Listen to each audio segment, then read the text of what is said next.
또 롯의 때와 같으리니 사람들이 먹고 마시고 사고 팔고 심고 집을 짓더니 롯이 소돔에게서 나가던 날에 하늘로부터 불과 유황이 비오듯 하여 그들을 멸망시켰느니라. 인자가 나타나는 날에도 이러하리라.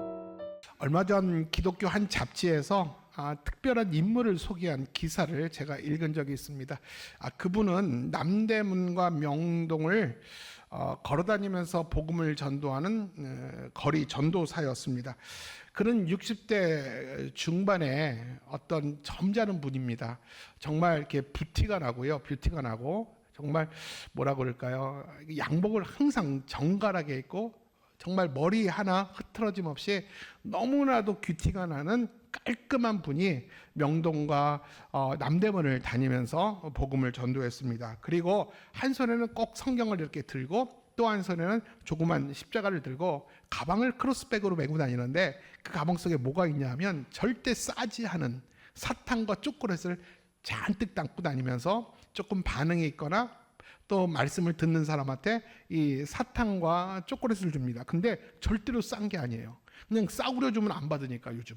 그러니까 메이커 초콜릿 그런 거 있죠. 메이커 초콜릿 TV 광고에 나오는 그런 것들을 나눠주면서 광고를 하고 복음을 전하게 됩니다.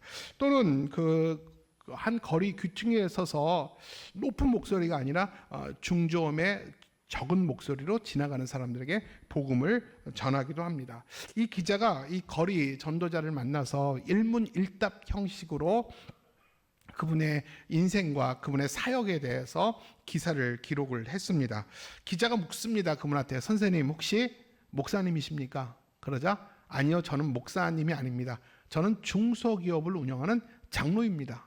그러자 기자가 또 묻습니다. 아니 회사는 안 가시고 몇 달 동안 아침 저녁으로 이렇게 전도만 하시면 회사는 어떻게 해요? 라고 말하자 걱정하지 마세요. 아침 일찍 필요한 모임은 직원들과 미팅한 이후에 신발 신고 바로 이렇게 거리에 나옵니다 라고 말을 합니다. 그러자 그러면 왜 이렇게 힘들게 전도를 하십니까? 편안하게 얼마든지 전도를 할 수 있는데 왜 이렇게 고생스럽게 전도를 합니까? 라고 묻자 그분이 이런 얘기를 합니다. 나는 65생 평생 나와 내 가족만을 위해 살았습니다. 그러나 이제는 하나님의 영광과 하나님의 기쁨을 위해서 나는 살아가고 있습니다 라는 이야기를 합니다. 그러면서 그 자신의 이야기를 좀 더 털어놓기 시작합니다. 그분이 이런 얘기를 하는 거예요. 내가 어느 날 갑자기 인생이 허무함이 찾아오더라는 거예요.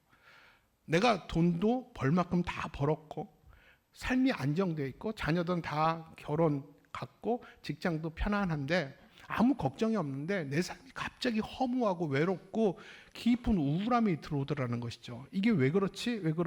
그 원인과 이유를 찾을 수가 없어서 하나님께 묻기 시작했답니다. 하나님 내가 어떻게 하면 행복합니까? 내가 무엇을 하면 하나님이 기뻐하시겠습니까? 이런 질문을 정말 오랜 시간 동안 주님께 물어봤지만 뭐 하나 행복함이 없었다고 합니다. 그러다가 운전하다가 CBS에서 설교 한 편을 듣고 그분은 망치를 맞은 듯 거리에 차를 세워놓고 하나님께 엉엉 울면서 알았습니다. 하나님 내가 말씀에 순종하겠습니다 라고 다짐했다고 합니다. 근데 그 말씀이 뭐냐면 마태복음 22장 왕의 혼인잔치 비유였어요. 여러분 우리 저번 주에 나눴던 얘기잖아요. 그러면서 그 말씀을 들으면서 하나님이 자기에게 주신 말씀이 뭐냐면 너도 종처럼 나가서 사람들을 데리고 오는 일을 해라. 이 말씀이 너무나도 크게 들려서 자신은 바로 그 다음 날부터 거리에 나갔대요. 그 집이 소공동이기 때문에 또 직장도 소공동이기 때문에 거리에 나가봤자 이 명동과 남대문이었어요. 막상 나갔는데 뭐 사람들한테 어떻게 무슨 말을 해야 될지 모르겠더라는 것이죠. 자기는 말주변이 부족하대요. 그래서 자기 아내한테 말했대요. 어떻게 하면 전도하면 되냐고. 왜 나한테 묻냐고. 목사님한테 물어보라고 그러더래요. 목사님한테 물어보니까 뭐 딱히 뭐 이렇게 대답을 잘 못 해주시더래요. 그래가지고 이 본인이 고민할 때 어떻게 했냐 하면 성경 안에서 전도와 복음에 관한 59절을 외우기 시작했대요. 그러면서 예전에는 잠들기 전까지 자기는 핸드폰을 붙들고 그리고 아침에 일어나면 간밤에 주식이 어떻게 되는지 눈 뜨자마자 핸드폰을 확인하는데 지금은 일상이 50개의 성경 구절을 딸딸딸딸 외우고 말씀 외우다 자고 일어나면 말씀으로 시작한대요. 그러면서 50개 구절을 다 외웠습니다. 지금도 50개 구절을 다 외울 수 있습니다. 그래서 그 50개 구절을 외워서 제가 복음을 전합니다 라는 이야기를 했습니다. 그러면서 이런 얘기를, 에피소드 하나를 더 들려줬어요. 이게 뭐냐면, 내가 이게 복음을 증거하는데 내가 있는 자리에 항상 그 시간에 내 또래 정도 되는 사람이 항상 지나갑니다. 근데 그분은 한참 서서 항상 저를 바라보는데 어느 날 그분이 저에게 말을 걸어왔습니다. 선생님, 교회 목사입니까? 나는 목사가 아닙니다 라고 말하자 그분이 이렇게 얘기를 하는 거예요. 목사도 아닌데 왜 이렇게 여기서 복음을 전합니까? 내가 선생님을 몇 달 동안 지켜봤는데 누구도 선생님을 주목하지 않고 선생님 말을 듣지도 않고 변화되지도 않는데 왜 시간을 낭비합니까? 이렇게 묻자 그 말이 참 명언이었어요. 이분은 이렇게 말합니다. 나는 그들이 내 안에 있는 기쁨을 변질시키지 않도록 나는 내 자신을 지킬 뿐입니다. 그리고 내 안에 예수님으로 인한 기쁨을 그들에게 나는 전하고 있을 뿐입니다. 이런 얘기를 했다고 합니다. 그러면서 인터뷰를 일문일답 다 끝나고 이 마지막에 그 기자가 마지막에 선생님 하고 싶은 말씀 좀 모두 발언을 한번 해주세요. 그러니까 그분이 이런 얘기를 했습니다. 제가 마지막 줄에 이걸 봤어요. 기자 양반, 우리가 살고 있는 시대가 예수님이 걱정했던 롯의 때가 아닙니까? 소돔과 고모라 시대가 아닙니까? 그리고 우리는 그런 위기의 시대에 우리가 살고 있잖아요. 그렇지 않아요? 이런 얘기로 기사를 마침이 됐습니다. 여러분, 저는 이 말씀을 들으면서 여러분에게 이런 화두를 던지고 싶습니다. 예수님이 걱정했던 롯의 때, 이분이 느꼈던 위기의 시기, 과연 어떤 때, 어떤 시기를 의미하는 것일까요? 오늘 본문의 예수님은 말씀을 통해서 세 가지 주제를 던져요. 첫 번째 주제가 뭐냐면 롯의 때가 어느 때인가. 그리고 두 번째 구절에는 롯의 때를 살아갔던 당시에 임했던 하나님의 심판. 그리고 세 번째 30절에는 오늘도 어쩌면 롯의 때를 살아가는 우리들에게 주시는 하나님의 경고. 아주 선명한 주제가 선명한 세 절의 구절로 나타나 있어요. 한번 같이 말씀을 통해서 확인해 볼까요? 자, 한번 읽을 텐데, 자, 다시 한번 얘가 중요한 구절이기 때문에 머리에 각인시켜 드리겠습니다. 28절은 롯의 때가 어떤 때인가? 그리고 29절은 롯의 때를 살아갔을 때 임한 하나님의 심판. 그리고 30절에는 여전히 롯의 때를 살아가고 있는 우리에게 주시는 경고입니다. 자, 28절 시작. 또 롯의 때와 같으리니 사람들이 먹고 마시고 사고 팔고 심고 집을 짓더니 롯이 소돔에서 나가던 날에 하늘로부터 불과 유황이 비오듯 하여 그들을 멸망시켰느니라. 인자가 나타나는 날에도 이러하리라. 아멘. 여러분, 롯의 때 얼핏 보기에는 우리 일상의 때와 뭐가 다릅니까? 먹고 마시고 심고 집을 짓고 아침에 출근하고 저녁에 퇴근하고 우리의 일상의 때잖아요. 그 일상의 때가 소돔과 고모라의 때고 그때가 인자가 임하는 때고 심판이 있는 때래요. 여러분, 우리는 이 질문에, 이 본문에 우리는 의아해 합니다. 근데 여러분, 그냥 일상이 아니라 일상에 과몰입한 시대입니다. 지나치게 일상에 빠져서 하나님을 인지하지 못하고 사는 시대. 사람들은 먹고 마시고 사고 팔고 하나님 없는 일상과 세상적 번영에만 몰두한 하나님을 배제한 불신의 시대가 바로 이들이 살고 있는 과몰입한 일상의 시대를 이야기합니다. 여러분, 소돔과 고모라가 왜 멸망했습니까? 왜 하늘에서 유황과 불이 내렸습니까? 도덕적 타락만이 아니었어요. 여러분, 그곳은 하나님을 떠나 인간 중심의 삶을 살았던 곳이 소돔과 고모라였어요. 일상에 과몰입된 상태, 그 시대를 살았던 것이 소돔과 고모라였습니다. 다시 말하면 그들에겐 일상은 있었지만 하나님이 없었어요. 그들에게 일상은 있었지만 경건과 거룩이 사라진 시대였다라는 겁니다. 그들에게 심판이 임하는 그 직전까지도 그들은 심판을 몰랐어요.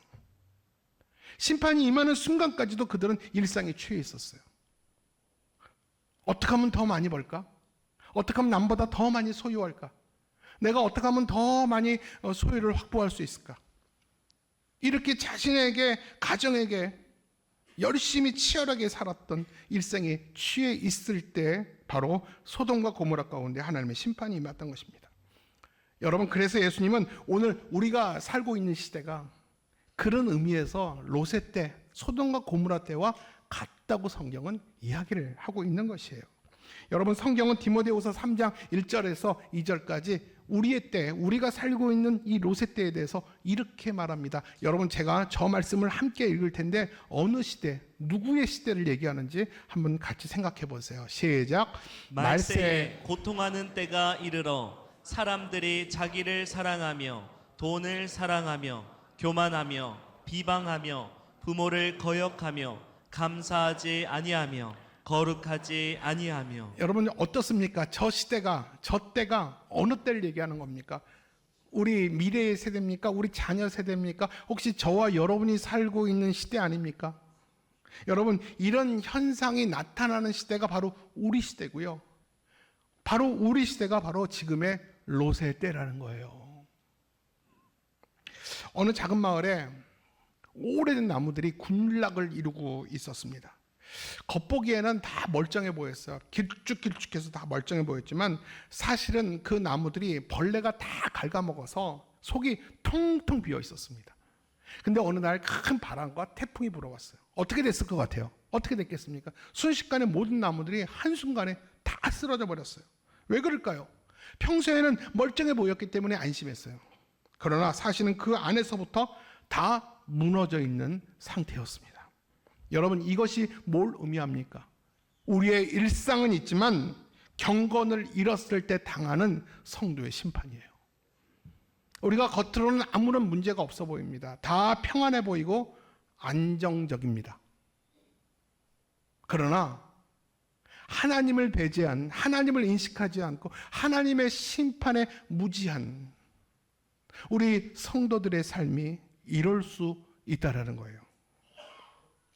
예수님은 롯의 때를 말하면서 30절에 보니까 인자가 나타나는 날에도 이러하니라. 여러분, 예수님의 재림이, 하나님의 심판이 언제 임하느냐 하면 일상이 끝날 때 임하지 않아요. 일상 때에 임해요. 우리가 자녀와 가족과 내 자신을 위해서 치열하게 열심히 성실히 살아가는 그때가 바로 주님이 오실 때라는 것입니다. 여러분, 오늘 이 말씀이 뭘 의미합니까? 인자가 나타나는 날도 이러하니라. 우리 일상 때에 우리 인자가 나타난다. 하나님의 심판과 재림이 곧 온다라는 거예요. 여러분, 예수를 믿는 자들에겐 그날이 재림의 날이에요. 저와 여러분에게 그날은 승리의 날입니다. 아멘입니까? 근데 일상에 취해서 하나님의 의식이 없는 자들에게는요, 그날은 심판의 날이 될 수 있다라는 거예요. 누구에게는 승리와 축제의 날이고요, 누구에게는 죽음과 멸망의 날이 될 수 있다라는 것입니다. 그렇기 때문에 오늘 우리는 세상에 취해 심판을 모르는 사람들에게 하나님의 심판을 알려줘야 돼요. 여러분, 우리는 분명히 하나님의 심판대를 의식하며 오늘 하루를 살아도, 일상을 살아도 예수와 복음을 위해서 살아갑니다. 맞습니까, 여러분? 그렇기 때문에 내가 돈을 버는 이유도, 내가 건강해야 될 이유도, 내가 내 자녀를 낳아서 내 자녀를 바르게 양육해야 할 이유도 뭡니까? 하나님의 영광을 위해서, 주님의 기쁨을 위해서 우리가 그렇게 일상을 살아갑니다. 이게 맞습니다. 이게 성도의 바른 삶입니다. 그러나 하나님은 없고 내 삶이 중심이 되어서 나를 위해서 극히 이기적인 삶을 살아가는 사람들에게는 그 안에 하나님의 심판에 대한 무지밖에 없어요. 하나님의 심판에 대한 의식이 없어요. 그 순간에 하나님의 심판이 임하게 되면 그들에게는 굉장히 절망하는 날이 될 것입니다. 그렇기 때문에 우리에게 책임이 뭡니까? 그들에게, 일상에 취해서 과몰입된 그들에게 하나님의 심판이 있음을, 하나님 앞에 서는 날이 반드시 너와 나에겐 있다라는 사실을 우리가 알려줘야 된다는 거예요. 여러분, 영국의 유명한 설교자 스펄전이라고 있습니다. 그분은 우리에게 무슨 얘기를 했냐면, 사람들은 지옥으로 달려가면서도 웃고 있다. 사람들은 지옥으로 오늘도 치따라가면서도 어디 가는지 모르면서 그냥 만족해하며 웃고 있다. 여러분, 겉으로는 만족하고 겉으로는 행복해 보이지만 사실은 그들은 심판을 향해서 달려가고 있다라는 거예요. 여러분, 이게 얼마나 무서운 말입니까? 어쩌면 이것은 하나님을 알지 못하는 사람들의 실제 모습 아닙니까? 여러분, 우리는 그리스도 예수의 구원을 향하여 영원한 생명을 향하여 오늘도 우리는 다른 박질하며 경주자로서 우리는 챔피언의 삶을 사모하며 살아갑니다. 그러나 교회 밖에 하나님을 인정하지 않고 하나님을 모르는 사람들은요, 자기 만족에 살면서 그 끝의 결론을 모르고 그 끝이 심판인지도 모르고 오늘 만족해하며 웃으며 살아가고 있다라는 거예요. 그냥 겉으로 멀쩡한 나무니까 그냥 잘 세워지겠지 생각하지만 태풍과 큰 홍수가 나면 언젠간 일상은 있지만 경건을 잃어버리고 하나님이 없는 자들은 다 무너지게 되어 있다라는 것이죠. 성경은 롯의 가족의 소돔에 대해서 이렇게 말하죠. 롯의 가족이 이 소돔으로부터 나가는 순간 하늘에서 불과 유황이 빛처럼 쏟아졌다고 그랬습니다. 여러분 한번 생각해 보세요. 상상해 보세요. 여러분, 불과 유황이 하늘에서 빛처럼 쏟아졌다면 이게 얼마나 큰 심판입니까? 이 말은 무슨 말이에요? 일상 속에서 갑자기 심판이 임했다라는 것입니다. 여러분, 우리가 사는 시대도 마찬가지예요. 내일을 기약할 수 없어요. 하나님의 심판이 예고되지 않아요. 분명히 성경은 뭐라고 말합니까? 예수님의 심판은 도둑처럼 임한다고 그랬어요. 우리가 예배당 끝나고 나가는 순간에 아니 오늘 예배 가운데도 하나님의 심판이 얼마든지 있을 수 있어요. 우리 일상에서 여러분들이 열심히 최선을 향해서 치열하게 살아가는 그 순간에도 하나님은 언제라도 심판할 수 있다라는 것입니다. 여러분, 우리가 전도하다 보면 조금만 있다가 나중에 언젠가는 이렇게 미루는 사람 있죠. 오늘 무엇을 의미합니까? 이렇게 미루다가 기회를 영영히 잃어버릴 수 있다는 겁니다. 사랑하는 여러분, 우리는 영혼을 구원할 시간들이 어쩌면 촛불처럼 줄어들고 있어요. 여러분, 이 촛불처럼 줄어들고 있는데 어쩌다가 바람이라도 불어서 촛불이 꺼지면 그 영혼은 어둠 속에 사라지는 거예요. 만약에 촛불이 예견되어 있다면 그래도 시간이 있으니까 안심이죠. 우리 남편이 퇴직할 때까지 한 1년만 기다려주자. 저분이 너무 스트레스를 받아서 예배 나올 시간이 없나 보다. 얼마든지 기다려줄 수 있죠. 근데 그 갸느다란 촛불은요, 혹시라도 바람이 불면 한순간에 꺼지게 돼 있어요. 여러분, 촛불 꺼지면 어떡할래요? 여러분의 사랑하는 남편과 자녀의 영혼, 아내의 영혼이 그 어둠 속에 사라져서 다시 그 촛불을 밝히지 못한다면 여러분 어떡하시겠습니까? 따라서 오늘 말씀 듣는 저와 여러분에게 주님의 음성은 분명해요. 뭡니까? 시간이 없다. 지금의 구원의 날이니까 마지막 기회로 절박한 마음으로 여러분 사랑하는 영혼을 찾아가라는 거예요. 그들에게 하나님의 심판이 있음을, 마지막 날이 있음을, 인생의 종국이 있음을, 하나님을 만나는 자리가 있음을 알려주라는 것이죠. 사랑하는 여러분, 세상에 많은 사람들은 하나님 없는 가짜 행복과 어둠에 눈이 가려져 있어요. 그래서 사물을 구별하지 못합니다. 우리가 말을 해도 우리를 오히려 답답해하며 불쌍하게 여깁니다. 우리의 사랑하는 자들을 위해서 우리는 외쳐야 됩니다. 주님께 나와야 됩니다. 주님께 지금 당장 나와야 됩니다. 지금 나오지 않으면 기회를 잃어버릴 수 있습니다. 여러분, 절박한 마음으로, 만약에 여러분 집에 자녀가 있는데 10분 뒤에 그 집에서 불이 난다고 하면, 그렇게 가정해 봅시다. 여러분 어떡하시겠어요? 계속 친구 만나서 커피 마시면서 여러분 노닥거리고 쇼핑하고 여러분 돈 벌러 가겠어요? 10분 뒤에 정말 내 집에 불이 나서 내 자녀가 거기 있다면 어떡하겠어요? 당연히 모든 거 다 내려놓고 자녀를 구하러 뛰어가지 않겠습니까? 그게 그 사실이듯이 우리에게 주님 만나는 날도, 이 재림의 날도, 심판의 날도 분명히 사실이에요. 그렇기 때문에 지금이 어찌 보면 마지막 시간이에요. 마지막 기회가 될 수 있습니다.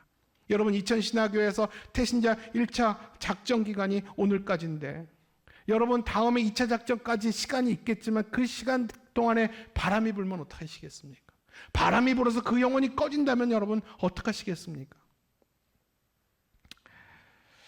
말씀을 정리하도록 하겠습니다. 지금이 복음을 전할 마지막 기회라는 절박한 마음으로 여러분 영혼들을 찾아가십시오. 성경은 우리에게 전도의 사명을 말씀합니다. 물론 신학적으로 하나님은 선택적 주권, 하나님이 주권적으로 만세전부터 예정하셔서 구원받기로 작정한 자를 하나님이 정하셨어요. 하나님이 작정하셨기 때문에 다 어차피 하나님께 돌아오는 거 아닌가? 어차피 지옥 갈 사람은 지옥 가고 천국 갈 사람은 하나님이 작정하셨기 때문에 다 데리고 오는 거 아닌가? 물론 맞습니다. 그러나 그들이 복음을 듣지 못하면 어찌 하나님을 믿겠습니까? 하나님은 우리들에게 복음을 그들에게 들려주라고 말합니다. 하나님은 종된 우리에게 거리에 나가서 선택받은 그들을 교회 안에 불러오라고 말을 합니다. 농부가 씨를 뿌리지 않고 어떻게 자라기를 바라겠습니까? 자라게 하시는 분이 하나님이시라면 씨를 뿌리게 하는 건 누구라고요? 저와 여러분이잖아요. 마지막 기회예요. 어쩌면 오늘이 마지막 기회일 수 있어요. 하나님은 이렇게 우리에게 전도의 사명 말씀하면서 무서운 경고의 말씀도 잊지 않고 있어요. 에스겔서 33장 8절이에요. 여러분 제가 2번 읽을 거예요. 2번 읽을 텐데 마음에 진지하게 받으셨으면 좋겠어요. 너가 그 악인에게 말로 경고하여 그의 길에서 떠나게 하지 아니하면 그 악인은 자기 죄악으로 말미암아 죽으려니와 내가 그의 피를 내 손에서 찾으리라. 조금 바꿔서 말해볼까요? 내가 하나님을 모르는 그에게 경고하여 그 길에서 떠나게 하지 않으면, 하나님께 데려오지 않으면 그 악인은 하나님을 믿지 못해 알지 못해 심판받아 죽으려니와 내가 그의 피를 내 손에서 찾겠다. 여러분 우리가 전도하는 건 선택의 문제가 아니에요. 나는 뭐 전도에 은사가 없어서요, 나부터도 나는 확신이 없어서요, 나는 전하지 못해요. 내가 전하면 그는 싫어할 거예요. 관계가 더 멀어지기 때문에. 그는 굉장히 지독한 기독교 앤티예요. 내가 괜히 그 말했다가 그 사람이 나를 멀리할 거예요. 내 사업상에 어려움이 생길 거예요. 언젠간 하나님이 선택한 사람이라면 하나님이 구원하시겠죠. 지금은 아닌 것 같아요. 자꾸 저한테 이렇게 부담스럽게 이런 얘기하면 저 교회 안 나올 거예요. 왜 추석 앞두고 왜 이런 얘기밖에 못합니까? 저도요 목사로서 이런 얘기하고 싶지 않아요. 근데 지금 마지막 때 있잖아요. 롯의 때잖아요. 소돔과 고모라 때잖아요. 여러분 우리 삶에 우리 자녀들이 살아갈 세상에 소망이 있다고 보세요? 지금이 위기 때 아닌가요? 바람이 불기 시작하는 거 못 느끼시겠어요? 바람이 점점 세게 불어오잖아요. 지금 우리가 지금 롯의 때 위기의 때라고 여긴다면 우리가 할 수 있는 건 뭡니까? 내 사랑하는 사람부터 지켜야 되잖아요. 오늘 이 말씀은 마치 이렇게 표현하면 될 것 같아요. 파수꾼이 잠이 들어서 내 진영의 생명들을 지키지 못하면, 그래서 내 진영에 속한 모든 부대원들이 죽는다면 그 생명의 값을 파수꾼에게 찾는다는 거예요. 여러분 이 진영에 있는 사람들은 파수꾼을 믿고 잠자요. 파수꾼은 높은 망루에서 잠을 자지 말고 멀리서 적들이 쳐들어오는지 아닌지를 만원경을 보면서 지켜봐야 돼요. 근데 저기 멀리서 뽀얀 먼지를 일으키고 적들이 오는데도 불구하고 내가 피곤하다고 자버린다든가 저러다가 말겠지 자신의 생각과 판단이 개입돼서 아닐 거야.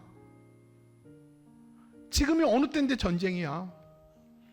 이렇게 안심하고 있다가 혹여라도 만에 하나 천에 하나라도 내 진영의 사람들이 다 죽는다면, 그들의 칼과 창에 의해서 핏부림을 당하고 다 죽는다면 하나님은요 그 영혼의 책임을 여러분에게 묻겠다라는 거예요. 너무 무서운 말 아닙니까? 그렇기 때문에 저와 여러분은 교회로 부름받았어요. 모이는 교회, 이제 한 주간 동안 여러분 흩어지는 교회로, 이제 사랑하는 가족들과 부모님께로 여러분 흩어질 거예요. 가서 뭐 해야 됩니까? 지금이 롯의 때인 줄 알고 여러분 곁에 있는 사람들에게, 오늘 지금 머릿속에 생각나는 그 사람을 마다하지 마세요. 아니라고 패싱하지 마세요. 그 사람 맞아요. 하나님이 생각하게 하셨어요. 여러분들한테 그 영혼 하나님이 책임을 물으실 거예요. 여러분 책임 회피하거나 방관하지 않으셨으면 좋겠어요. 그렇기 때문에 우리는 더 이상 침묵할 수 없어요. 이제 일어나 하나님이 찾는 영혼들을 부르러 가야 됩니다. 여러분 꼭 기억하세요. 우리는 단지 왕의 명령을 들은 종이에요. 그냥 왕의 명령이 있었으면 거리에 나가서 준비된 사람을 데리고 오기만 하면 돼요. 책임 안 져도 돼요. 여러분, 그가 교회를 다닐지 예수를 믿을지 안 믿을지 그런 거 걱정하고 책임지지 마세요. 하나님이 책임져요. 여러분들은 그냥 종놈이에요. 저와 여러분 그냥 종놈이에요. 그럼 시키면 그냥 나가서 하라는 대로 하면 돼요. 우리에게 용기와 결단이 필요하면 하나님께 달라고 하세요. 하나님, 나는 말주변이 없습니다. 나는 전도의 은사도 없습니다. 내 안에 복음에 대한 확신도 아직도 내 안에 없는데 내가 어떻게 전합니까? 나는 그들의 삶과 별로 다르지 않아요. 내가 교회 가자 그러면 그들이 웃을 거예요. 비웃을 거예요. 너 교회 다녔어? 내가 많이 부족함에도 불구하고 내 자격과 상관없이 하나님이 나를 종으로 보냈으니까 내가 그렇게 한번 이번 주간에, 이번 추석 기간에 내가 그렇게 한번 살아보겠습니다. 여러분 용기와 결단을 내보시기를 바라요. 오늘 강단에서 주님이 부족한 종의 입을 빌어서 여러분에게 지금이 구원의 때 마지막 기회라고 여러분에게 하소연하십니다. 사랑하는 여러분, 여러분들이 용기와 결단을 가지고 두려워하지 말고 사람들을 찾아다닐 때, 복음을 전할 때 그 사람이 준비된 영혼이라면 하나님께서 그 사람을 여러분을 통해서 불러내는 기적을 일으켜 주실 줄 믿습니다. 그 사람이 지옥에서 지옥 문까지 갔다가 천국으로 하나님이 그를 데리고 오실 거예요. 사랑하는 여러분, 영혼을 살리는 하나님의 기적은 여러분의 용기와 결단을 통해서 하나님은 이루어 내실 겁니다. 하나님은 결코 하나님의 기적을 낭비하지 않는 분이십니다. 여러분 이번 추석 기간에 먹고 즐기고 마시고 심고 집을 짓는 그런 일상에 과몰입되어서 그냥 내 배만 두들기고 피곤함만 쌓이는 그런 추석 기간이 아니라 하나님께 영혼을 부르는 가장 가치 있고 복된 추석 기간 되시기를 주님의 이름으로 축복합니다.